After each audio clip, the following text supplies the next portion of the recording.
Angola, a country found in the southwestern part of Africa, has been racked by a civil war from 1985 to 2002, and with the instability of a government filled with corruption, Angola has been able to preserve and embrace a democratic society which is similar to other developed countries. Angola, while still developing, is a nation on the rise, and with the grant package, Angola will use every dollar for the development and betterment of the country as a whole. The role of gender has been one that relies on a patriarchal society. Men and women have many similar rights, but there are more opportunities available for men rather than women. This is not to say that there have not been great strides in gender development, as the war has been over for more than a decade, and the political society has been one that has embraced women.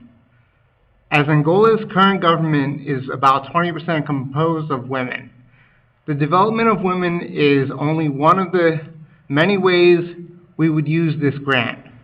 The grant money would be broken up in the following way. 50% would go to the agricultural sector, which establishes subsidies, irrigation systems, and education of land tilling processes, and any other miscellaneous costs involved. 30% would go to research and development for hydropower sectors, and would go to the advancement and development of fishermen. 10% would go to landmine removal, and 10% would promote gender equality. The grant money would use workshops to empower women. The workshops would feature Miss Santos, the president's daughter, among many other successful and independent women.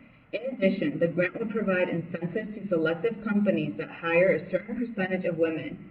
Once this is done, women who have lost their husband or were orphans as a result of the war can use this opportunity to support themselves and be self-sufficient and independent as a result of being an active member of the labor force. Most of the money provided by the grant would be to help stimulate the economy of Angola as a whole. Angola's economy solely relies on the oil industry, which has been one of the few constants in Angola's history. However, considering Angola's placement, there is a great chance to develop other sectors so Angola is not as reliant on the oil industry. Angola's geographic location is one that has potential to grow other industries such as hydropower and fishery sectors. This not only provides sustainable energy, but allows for fish to become a staple of the Angola diet, as well as the potential to have fish to be another stream of revenue for the country as a whole. If fishery industry receives funding, at the very least, Angola, which currently imports half of its food from other countries, could import less and save money and keep the money within Angola. While the fishery and hydropower industries are developing, the agriculture sector also needs to develop and grow. Presently, the agriculture sector is limited to subsistence farming because of the prevalence of landmines as a result of the Civil War.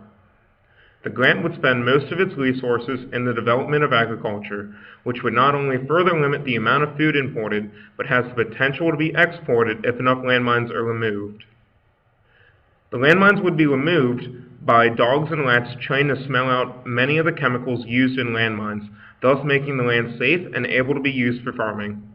The rest of the grant money would be used to subsidize the land to farmers and educate farmers with the intricacies of irrigation as a whole. The government would then standardize the amount of money given for one bushel of produce in order to combat inflation rates. In addition, irrigation techniques would be taught to farmers along with tilling techniques to make the soil more arable, which in turn makes the crops more resistant to any outside force that could compromise the yield of the crop. Angola, which will eventually transition from a privately used self-sufficient farm system to a commercial-sized farm that specializes in cash crops such as coffee, millet, and maize, these crops will have a healthy profit margin and produce a reasonable yield. Together, the various programs confront gender challenges, strengthen export markets while vastly limiting the amount of food being imported, and has produced a sustainable plan to develop production via the newly established land tenure systems.